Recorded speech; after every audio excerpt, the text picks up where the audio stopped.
Hello students, हम लोग exercise 8.1 पे हैं और क्वेश्चन नंबर है 8। क्या कह रहा है 8 का फर्स्ट नंबर देखिए। यहाँ पर ए एक मैट्रिक्स दिया हुआ है, कह रहा है find A inverse using A inverse solve the system of linear equation. तो आप यहाँ पे ये जो मैट्रिक्स ए देख रहे हैं, एक्चुअल में इस सिस्टम ऑफ लीनियर इक्वेशन में आप एक्स वाई और जेड के कोफिशिएंट को देखेंगे तो हमें यही मैट्रिक्स मिलेगा। ठीक है, तो अगर हम लोग इसका इनवर्स निकाल लेते हैं तो इसका यूज हम लोग आसानी से कर सकते हैं इसके एक्स वाई जेड के वैल्यू निकालने में, इस सिस्टम ऑफ लीनियर इक्वेशन को सॉल्व करने में। तो चलिए देखते हैं, सबसे पहले ए का इनवर्स निकालते हैं। देखिए यहाँ पे ए जो मैट्रिक्स दिया है, इसके एलिमेंट यहाँ पर दिए हुए हैं 1 -2 0 2 1 3 0 -2 1। ठीक है, अब चलिए सबसे पहले इसका डिटर्मिनेंट वैल्यू निकालते हैं। R1 के अकॉर्डिंग चलते हैं, 1 को लेंगे यहाँ पर, ये रहो ये कॉलम हटाएंगे, इन चारों का डिटर्मिनेंट वैल्यू 1 3 -2 1, फिर माइनस का 2 लेंगे और फिर देखिए ये रहो ये कॉलम हटाएंगे, इन चारों का डिटर्मिनेंट वैल्यू 2 3 0 1। तो क्या हो जाएगा यहाँ पे 1 इंटू में 1 प्लस का 6 और यहाँ +2 इंटू में 2 माइनस का 0, यानी आ जाएगा 1 इंटू में 7 और +2 इंटू में 2, यानी 7 और प्लस में 4 आपका 11 आ जाएगा। ठीक है, इसका डिटर्मिनेंट वैल्यू 0 के इक्वल नहीं हो रहा है तो इसका इनवर्स एग्जिस्ट करेगा। चलिए अब हम लोग हर एक एलिमेंट का कोफैक्टर निकालते हैं। C11 ये रहो ये कॉलम हटाएंगे, इन चारों का डिटर्मिनेंट वैल्यू क्या होगा 1 प्लस का 6 यानी 7 आ जाएगा।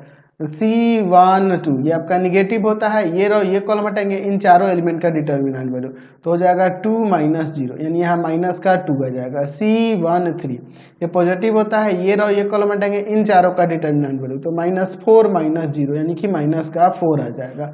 फिर उसके बाद C21 ये आपका निगेटिव होता है, ये रहो ये कॉलम हटाएंगे, इन चारों का डिटर्मिनेंट वैल्यू तो हो जाएगा माइनस का 2 और +0 यानी प्लस का 2 हो जाएगा। C22 ये पॉजिटिव होता है, ये रहो ये कॉलम हटाएंगे, कॉर्नर वाले एलिमेंट्स का डिटर्मिनेंट वैल्यू यानी 1 -0 1 आ जाएगा। C23 ये आपका निगेटिव होता है, ये रहो ये कॉलम हटाएंगे, इन चारों का डिटर्मिनेंट वैल्यू तो क्या हो जाएगा -2 प्लस का 0 प्लस का 2 आ जाएगा।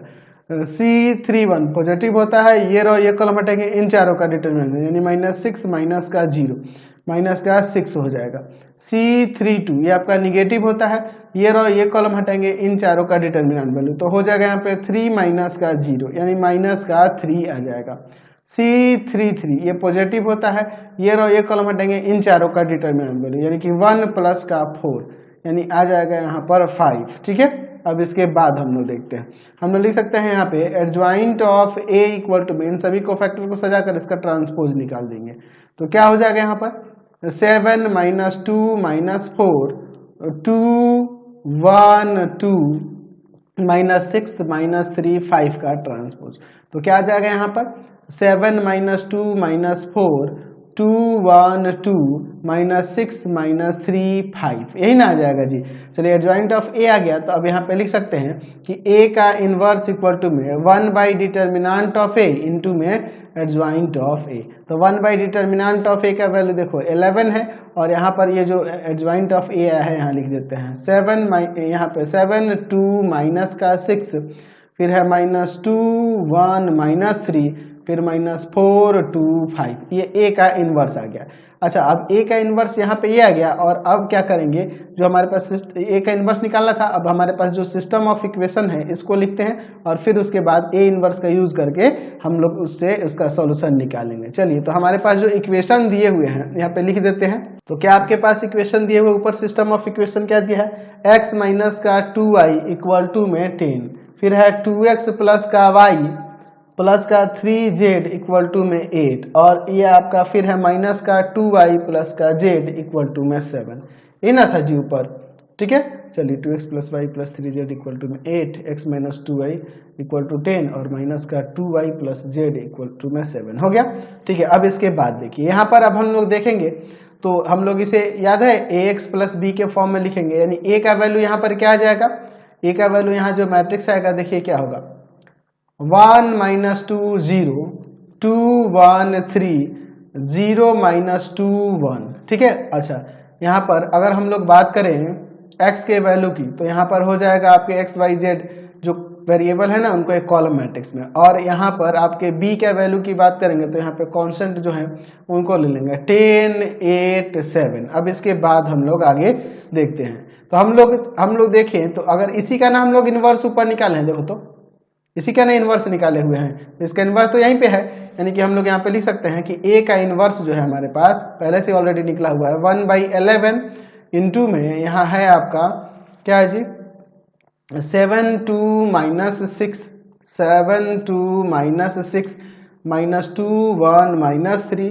-4 2 5 ए का इनवर्स है। अब देखिए इसके बाद लिखते हैं x इक्वल टू में हो जाएगा a इनवर्स b। तो x का वैल्यू यहाँ पे जो कॉलम मैट्रिक्स दिया है वेरिएबल वाला x y z, a का इनवर्स यहाँ निकाले हैं 1/11 इंटू में यहाँ पर ये जो है आपका 7 2 माइनस का 6 -2 1 -3 और -4 2 5 और इंटू में b का वैल्यू यहाँ पे रख सकते हैं 10 8 7। ठीक है, अब इसके बाद हम लोग आगे देखते हैं। अब इसके बाद देखिए यहाँ पर x y z और इक्वल टू में 1/11 इंटू में देखो यहाँ मल्टीप्लाई करेंगे फर्स्ट रो में फर्स्ट कॉलम से तो हो जाएगा 70 प्लस का 16 माइनस का 42। ठीक है, सेकंड रो में हम लोग फर्स्ट कॉलम से करेंगे तो हो जाएगा माइनस का 20 प्लस का 8 माइनस का 21, यही ना हो जाएगा जी।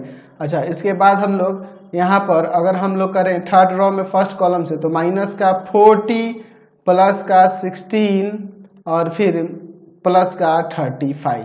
ठीक है, चलिए अब इसके बाद देखते हैं।